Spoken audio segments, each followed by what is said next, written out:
Bismillahirrahmanirrahim. Assalamualaikum warahmatullahi wabarakatuh. Pada kesempatan kali ini saya Aisyah Fitri, mahasiswa Ilmu Al-Quran dan Tafsir Fakultas Usuluddin Institut Agama Islam Darussalam Ciamis, akan mempresentasikan makalah yang saya susun sebagai salah satu pemenuhan tugas dari mata kuliah Al-Quran dan isu-isu kontemporer. Adapun judul yang saya garap adalah penyimpangan seksual, homoseksual, dan lesbian dalam pandangan hukum. Langsung saja pada pengertian yang pertama, itu tentang homoseksual. Homoseksual gay di dalam agama Islam disebut dengan istilah al-liwat, yang berarti orang yang melakukan perbuatan seperti perbuatan kaum Nabi Lut, yang pelakunya disebut al-lityu, yang berarti laki-laki yang melakukan hubungan seksual dengan laki-laki. Yang kedua, pengertian lesbian. Istilah lesbian di dalam agama Islam disebut dengan asyihak, yang berarti perempuan yang melakukan hubungan seksual dengan sesama perempuan. Dalam hukum Islam, homoseksual sama pria disebut dengan liwat, yang akar katanya sama dengan kata lut. Perbuatan homoseksual sama pria itu disebut liwat karena perbuatan tersebut pernah dilakukan oleh kaum yang durhaka kepada seruan Nabi Lut alaihissalam. Untuk yang selanjutnya, hukum penyimpangan seksual LGBT menurut Islam. Islam mengakui bahwa manusia memiliki hasrat untuk melangsungkan hubungan seks, terutama terhadap lawan jenis. Islam mengatur hal ini dalam sebuah lembaga yang dinamakan dengan perkawinan. Melalui perkawinan, fitrah manusia dapat terpelihara dengan baik, sebab perkawinan mengatur hubungan seks antara pria dan wanita dengan adanya perkawinan yang disyariatkan. Maka Islam melarang segala bentuk hubungan seks di luar perkawinan, sebab akan berdampak kepada kekacauan hubungan biologis dan bisa merusak garis keturunan dan menyebabkan permusuhan dan pembunuhan. Pasangan homoseks dalam bentuk liwat termasuk dalam tindak pidana berat, karena termasuk perbuatan keji yang merusak kepribadian, moral, dan agama. Hal ini sesuai dengan firman Allah dalam Quran Surat Al-A'raf ayat 80 dan 81, yang artinya, dan kami juga telah mengutus Lut kepada dia ketika dia berkata kepada mereka, mengapa kamu mengajarkan perbuatan keji yang belum pernah dikerjakan oleh seorang pun di dunia ini? Sesungguhnya kamu mendatangi lelaki untuk melepaskan nafsumu kepada mereka, bukan kepada wanita. Malah kamu ini adalah kaum yang melampaui batas. Senada dengan ayat-ayat tersebut juga disebutkan dalam Quran Surat Asy-Syu'ara ayat 165 dan 166, yang artinya, Lut berkata kepada kaumnya, mengapa kamu menggauli jenis laki-laki di antara manusia? Dari uraian di atas dapat disimpulkan bahwa perbuatan homo dan lesbi haram hukumnya.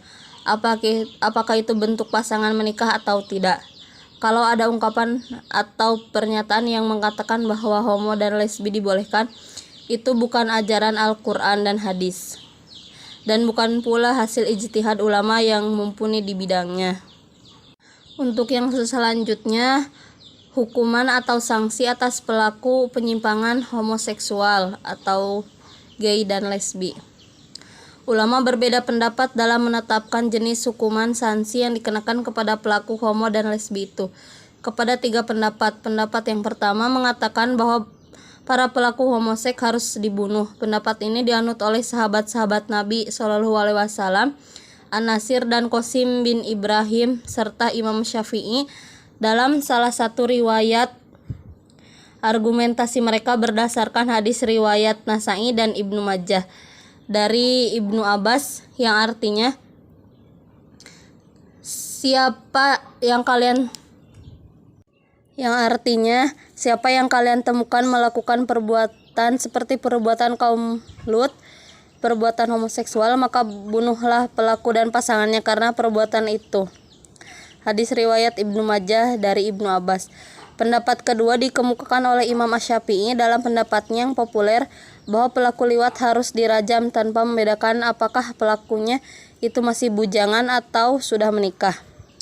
Pendapat kedua ini juga dikemukakan oleh Sa'id bin Musyab, Atho bin Abi Robah, Hasan Abu Qatadah, An-Nakhai, Sufyan As-Sauri, Abdurrahman Al-Zauji, Abu Thalib, Imam Yahya, dan sebagian ulama mazhab Syafi'i. Hukuman terhadap pelaku homoseks sesama pria itu sama dengan hukum had atau zina. Mereka berpendapat bahwa kepada pelakunya diperlakukan hukum zina, yaitu dicambuk bagi yang masih bujangan dan dirajam, dilempar dengan batu sampai wafat bagi mereka yang sudah menikah. Argumentasi yang mereka ajukan adalah bahwa perbuatan homoseks dalam bentuk liwat, sodomi termasuk dalam kategori perbuatan zina. Pendapat ketiga mengatakan bahwa hukumnya diserahkan kepada penguasa. Pendapat ini dianut oleh Imam Abu Hanifah, Mu'ayyad Billah, dan Al-Murtado, keduanya ahli fikih Syiah, dan Imam Syafi'i. Dalam riwayat yang lain, penguasalah yang berhak menetapkan jenis hukumannya. Karena perbuatan tersebut tidak dapat dikategorikan ke dalam perbuatan zina, maka hukumnya pun tidak dapat disamakan dengan hukum zina. Menurut Asy-Syaukani, pendapat pertama yang kuat karena berdasarkan nas, sedangkan pendapat kedua dianggap lemah karena hadis yang dipakainya lemah. Demikian pula pendapat ketiga juga dipandang lemah karena bertentangan dengan nas yang telah menetapkan hukuman mati, hukum had, bukan hukum ta'zir. Sedangkan hukuman bagi pelaku lesbi, ulama sepakat mengatakan bahwa hukumannya adalah ta'zir, yaitu suatu hukuman yang macam dan berat ringannya diserahkan kepada pengadilan. Jadi hukumnya lebih ringan daripada homoseksual karena bahaya atau resikonya lebih ringan dibandingkan dengan bahaya homoseksual. Karena lesbian itu hanya bersentuhan langsung tanpa memasukkan alat kelaminnya seperti halnya pria. Demikian yang dapat saya sampaikan. Wassalamualaikum warahmatullahi wabarakatuh.